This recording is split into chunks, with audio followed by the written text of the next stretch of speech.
Hello everyone, Gautam is education hub पर आप सभी का बहुत बहुत स्वागत है। उम्मीद है आप सभी अच्छे होंगे, एग्जाम की तैयारी अच्छे से जारी होगी। आज 3 जनवरी 2025 और आज की करंट अफेयर की क्लास आप लोगों के सामने।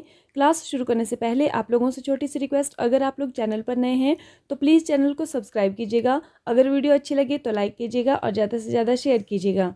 आइए चलते हैं हमारे करंट अफेयर सेशन के फर्स्ट क्वेश्चन की तरफ। दुनिया की सबसे तेज हाई स्पीड ट्रेन प्रोटोटाइप का परिचय किस देश ने दिया है? Which country has introduced the world's fastest high speed train prototype? तो इसका सही आंसर हमारे पास होने वाला है चाइना। तो यह जो दुनिया की सबसे हाई स्पीड जो ट्रेन है उसका जो परिचय है किसने दिया है? वह चीन ने दिया है, मतलब चीन ने इसको इंट्रोड्यूस किया है। ठीक है, अभी देखिए इसका नाम क्या है। इसका नाम है CR450, मतलब 450। और इसमें जो परीक्षण की गति, टेस्टिंग की गति कितनी है, अब स्पीड कितनी है? Testing speed 450 kilometre per hour इसकी जो स्पीड है पहुंच चुकी है। ठीक है, लगातार दूसरे वर्ष भी उत्तम कार्यस्थल का सम्मान किसे प्राप्त हुआ है? Who has received the award of best work place for the second consecutive year? तो इसका सही आंसर हमारे पास होने वाला है सेल। किसको मिला है? ये सेल को मिला है कि यह जो कंपनी है यह अपने जो एम्प्लॉयज़ हैं वहाँ पर उनको बेस्ट जो वर्क प्लेस का मतलब वहाँ पर प्रोवाइड करती है, तो इसीलिए इसको यहाँ पर उत्तम कार्यस्थल का सम्मान मिला है और लगातार दूसरे वर्ष मिला है, पहले भी इसी को मिला है। ठीक है, भारत के फाइनेंशियल ईयर 25 के लिए जीडीपी वृद्धि दर को कितना अनुमानित किया गया है? What is India's projected GDP growth rate for financial year 25? तो इसका सही आंसर हमारे पास होने वाला है 6.6%। ठीक है, यह जो है वो ग्रामीण खपत में पुनरुत्थान, सरकारी खर्च में वृद्धि और सेवाओं के निर्यात में मजबूती इसके प्रमुख कारक है। हालांकि जो फाइनेंशियल ईयर 24 है उसकी पहली छमाही में 8.2% की वृद्धि के मुकाबले फाइनेंशियल ईयर 25 की पहली छमाही में यह घटकर 6% हो गई। इसका मतलब क्या है कि फाइनेंशियल ईयर जो 24 था उसमें जो पहली छमाही थी उसमें वृद्धि कितनी थी? 8.2%। लेकिन अब जो फाइनेंशियल 25 है तो इसमें अनुमान रखा गया है कि पहले 6 महीने में जो यह वृद्धि दर है वो 6% होने वाली है। ठीक है, फरवरी 2025 में फर्स्ट वेव्स शिखर सम्मेलन की मेजबानी कौन करेगा? Who will host the first waves summit in February 2025? तो यह कौन करने वाला है? यह करने वाला है हमारा देश भारत। हाल ही में डीबीएस बैंक के सीईओ के रूप में कौन चुने गए हैं? Who has been recently elected as the CEO of DBS bank India? तो इसका सही आंसर हमारे पास होने वाला है रजत वर्मा। कौन चुने गए हैं? रजत वर्मा चुने गए हैं। ये 1 मार्च 2025 से जो सुरोजित सोम है उनकी जगह ये लेने वाले हैं। किस राज्य सरकार ने छात्रों के बीच 15 दिवसीय पठन अभियान शुरू किया है? Which state government has started a 15-day reading campaign among students? तो यह किसने किया है? यह किया है महाराष्ट्र सरकार ने। किसने किया है?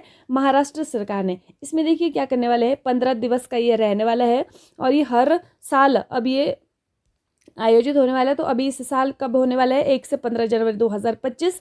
किसने किया है? ये महाराष्ट्र ने किया है। इसमें क्या करेंगे, जो जो फ़ोन्स हैं और लैपटॉप है उनका कम से कम यूज़ बच्चों को बताना है, उसके लिए हतोत्साहित करना है कि इसका ज़्यादा उपयोग नहीं करना है। और ज़्यादा जो वृद्धि करनी है वो किसमें? पढ़ाई में, किताबों को पढ़ने में उनकी रुचि को जागरूक करने के लिए, उनकी रुचि को पैदा करने के लिए यह 15 दिवसीय जो कार्यक्रम है, मतलब पढ़ाई के अलावा जो उनके करिकुलम है उससे अलावा भी और किताबें पढ़ने के लिए उनको प्रोत्साहित करना है। ठीक है, तो महाराष्ट्र के जो मुख्यमंत्री है उनका नाम है देवेंद्र फडणवीस और राज्यपाल हैं सीपी राधाकृष्णन। हाल ही में किस देश के विदेश मंत्री अब्दुल्ला खलील भारत की यात्रा पर आए हैं? Which countries foreign minister Abdullah Khalil has recently visited India? तो कहाँ के हैं? यह है मालदीव के विदेश मंत्री। ठीक है, मालदीव की राजधानी है माले और राष्ट्रपति है मोहम्मद मुइजू। 1 जनवरी 2025 को कौन सा देश शेंगेन क्षेत्र का पूर्ण सदस्य बन गया? Which country become a full member of Schengen area on 1 जनवरी 2025? तो इसका सही आंसर हमारे पास होने वाला है ऑप्शन नंबर सी। कौन कौन से बने हैं? एक रोमानिया बना है और एक बुल्गारिया बना है। ठीक है, ये पहले जो थे आंशिक मेंबर थे।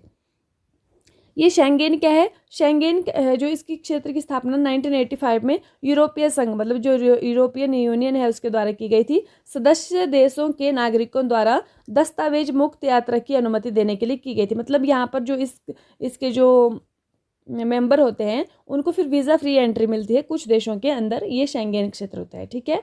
किस शतरंज खिलाड़ी ने 2024 फीडे विश्व ब्लिट्स चैंपियनशिप के महिला वर्ग का खिताब जीता है?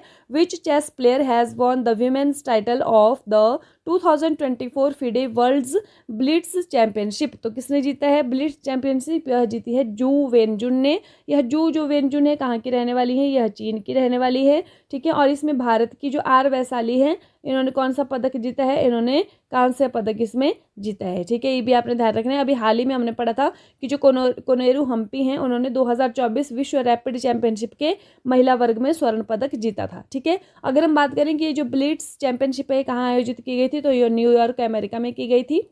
हाल ही में आरिफ मोहम्मद खान ने किस राज्य के 42वें राज्यपाल के रूप में शपथ ली है? Recently Arif Mohammad Khan has taken oath as the governor of which state 42। ठीक है। मतलब 42वें नंबर के कौन से गवर्नर जो बने हैं वो कौन बने हैं? ठीक है। कहाँ के बने हैं ये आरिफ मोहम्मद खान? तो यह बने हैं बिहार के। कहाँ के बने हैं? बिहार के बने हैं। रिवीजन देख लीजिए कल की क्लास का। हाल ही में किसने UIDAI के CEO के रूप में पदभार ग्रहण किया है? Who has recently taken charge as UIDAI CEO? तो यह कौन बने हैं? यह बने हैं भुवनेश कुमार। ठीक है। फुल फॉर्म क्या है इसकी? Unique identification authority of India. हाल ही में किस राज्य सरकार ने भू सर्वेक्षण और बंदोबस्ती की चालू प्रक्रिया को अगले एक और वर्ष के लिए बढ़ाने का निर्णय लिया है? तो किसने लिया है? यह लिया है बिहार ने। समुद्र पर भारत के सबसे लंबे कांच के पुल का हाल ही में किस राज्य में उद्घाटन किया गया है? तो यह हुआ है तमिलनाडु में, कन्याकुमारी में है ये। हाल ही में किस देश में एक नया पर्यटक कर लागू हुआ है? In which country has a new tourist tax been implemented recently? तो कल हमने पढ़ा था, यह रूस ने इंट्रोड्यूस किया है। हाल ही में किस देश की नौसेना ने 20 भारतीय मछुआरों को रिहा किया है? Which countries navy has recently release 20 Indian fisherman? तो यह श्रीलंका की ये घटना है। हाल ही में वित्त वर्ष 2024 में भारत के कॉफ़ी निर्यात में कितने प्रतिशत की वृद्धि दर्ज की गई है? तो 29% की ग्रोथ रेट हुई है। और ये कर्नाटक जो सबसे अधिक, कर्नाटक में 71%, केरल 21% और तमिलनाडु 5%। ठीक है। पश्चिम बंगाल ने फाइनल में किस टीम को हराकर 78वीं संतोष ट्रॉफी 2024 से 25 जीती है? तो इसने हराया है केरल को। हाल ही में किस देश ने महिलाओं के सार्वजनिक स्थान पर बुर्का पहनने पर प्रतिबंध लगाया है? Which country has recently banned women from wearing burqa in public place? तो किसने? स्विट्जरलैंड ने किया है ये। हाल ही में वाव धराद किस राज्य का नया जिला बनाया गया है? Recently Vav Tharad has been made a new district of which state? तो यह कहाँ का बना है? गुजरात का बना है। बनासकांठा जिले को विभाजित किया गया है तो उससे यह बनाया गया है। और कौन से नंबर का? 34 नंबर का जिला बनाया गया है। हाल ही में किस मंत्रालय ने वर्ष 2025 को सुधारों का वर्ष घोषित किया है? तो यह किया है रक्षा मंत्रालय ने।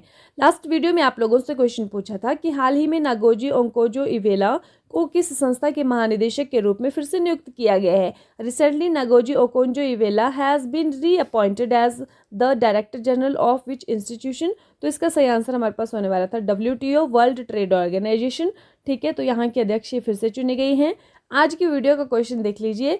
जो भारतीय अंतरिक्ष अनुसंधान संगठन है इसरो, उसने अपने अंतरिक्ष डॉकिंग मिशन स्पेडेक्स मिशन को प्रक्षेपित करने के लिए किस रॉकेट का इस्तेमाल किया? Which rocket was used by Indian space research organisation to launch its space docking mission SpaDeX mission? Options आपके पास है PSLV 60, PSLV 58, PSLV 57, इनमें से कोई नहीं। तो सही आंसर आप लोग कमेंट करके बताएंगे कि इसका सही आंसर क्या होने वाला है। इसी के साथ जो आज की क्लास है वो यहीं पर समाप्त होती है। आशा है कि आप लोगों को क्लास अच्छी लगी होगी।